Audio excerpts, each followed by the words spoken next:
out! Welcome to our number 2. Trinidad and Tobago is locked on right now.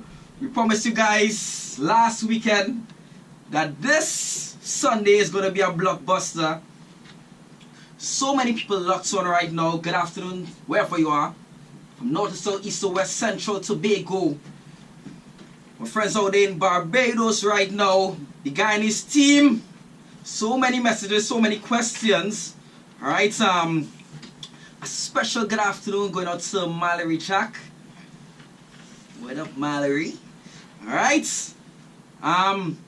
Guys, feel free to send your WhatsApp messages and your voice notes to 7888-5355. And within us all, we definitely have an agenda. And I'm pleased to welcome my guests, Dr. Earl Braffett and Miss Maria Elias. Right now, Dr. Earl Braffett is a gynecologist and an obstetrician, and Miss Maria Elias, she is a nutritionist and a physical instructor. Yes. Right. So before we get into the nitty-gritty of the interview, tell us about yourself briefly, a background of who is Dr. Earl Braffett. All right. Well, I am a Barbadian by birth, but I've lived here for over 10 years. Specialist obstetrician and gynecologist for the last about 10 to 15 years. And I'm the medical director of the Venus Clinic. Right. All right. Now, my special interest primarily is in polycystic ovary syndrome, fibroids, but I'm also what you would call an aesthetic gynecologist. Wow. All right. All right. That's another interview. Yes. It's all like that. Right. That's another interview. So basically, you know, I'm here working with the Venus Clinic. I also have my private office in Good Health Medical Center. That's where? That's behind the Red Cross.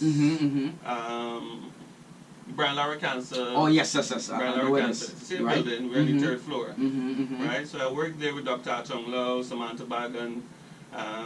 So we have an office there as well as the Venus Clinic. Venus Clinic, yes. Which is in St. Augustine. Right. Yes. Right. And I'm in that office with another young gynecologist called Dr. Trisha Sanka. Okay. Right? So doing good things. Interesting. And what about you, Miss Elias? Yes. So I am a nutritionist and a personal trainer, as you mentioned.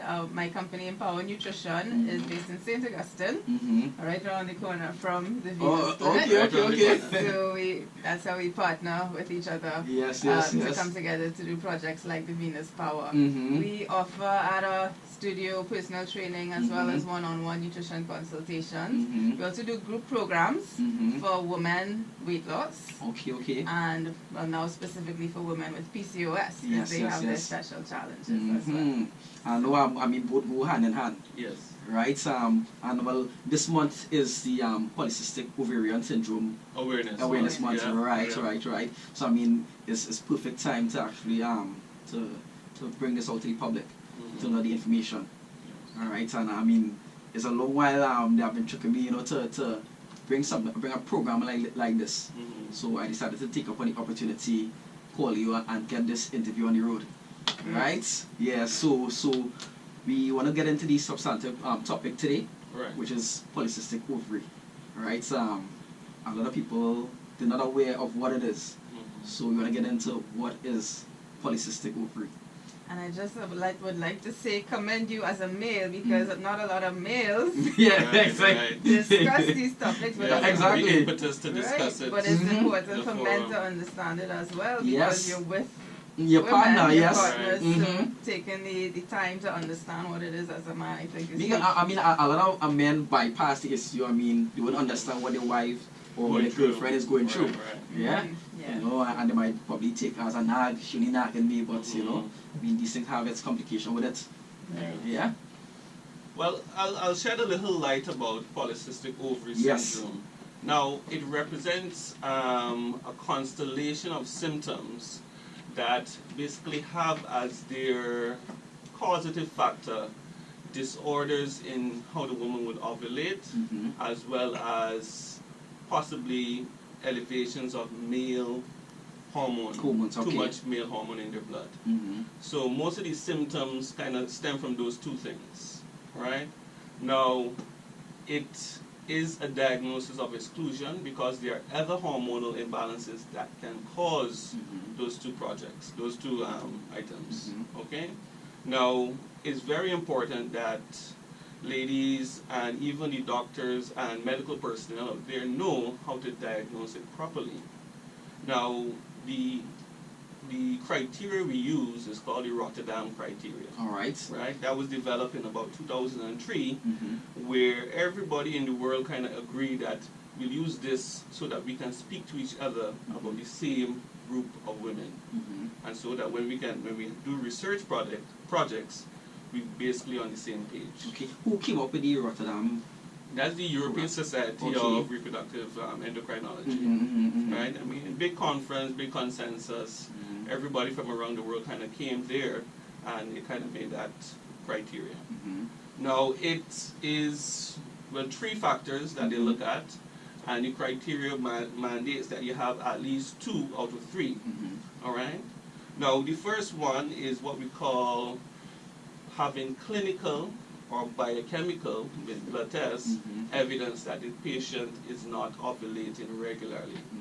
Okay? Now, clinical basically meaning what the patient presents with, what the lady has. Okay? And that is basically if she has menstruation that is irregular or infrequent. Meaning that if from one period to the next, if it is greater than 35 days, highly likely that she's not ovulated. Wow. Okay?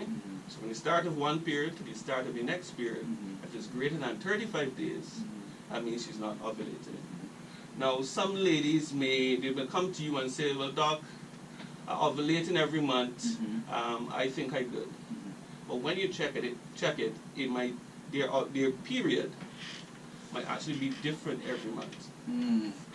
Okay? So it fluctuates. So it fluctuates. It might come every month, but one month it may come for 3 days, the next month it will just come with spotting, the next month it will last for 7 days.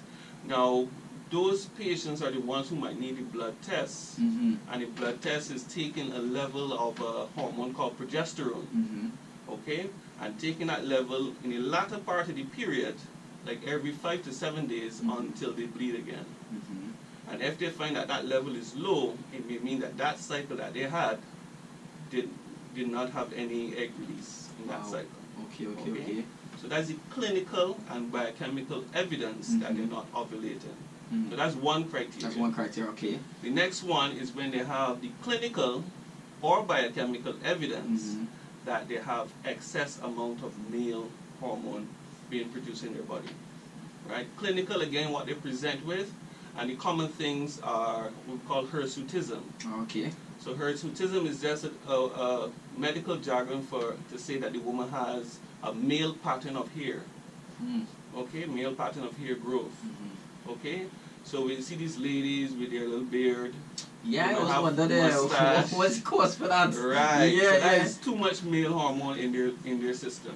Okay. So beard, mustache, they have hirsutism. Okay. Hirsutism. Sometimes they even have chest hair. Okay. Now, other signs of excess male hormone, they might have adult onset acne. So a lot of them may be going to a dermatologist, being treated, and being frustrated because the acne keeps coming back. Okay.